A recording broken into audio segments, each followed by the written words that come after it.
7:03 पर 13 आप अवाम express Chaksa railway station से डिपार्ट कर रही है।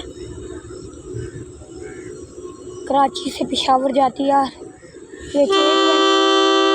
PH820 इसको लीड पे हॉर्न कब से ड्राइवर दे रहे। रश बहुत है आज।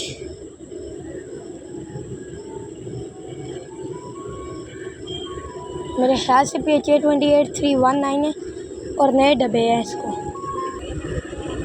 चलिए जी डिपार्ट कर रही है 13 आप अवाम एक्सप्रेस।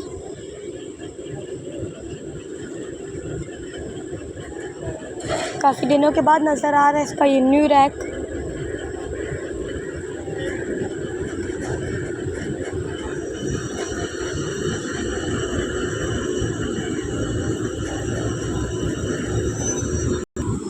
एक बार फिर से रुक गई है जी ट्रेन,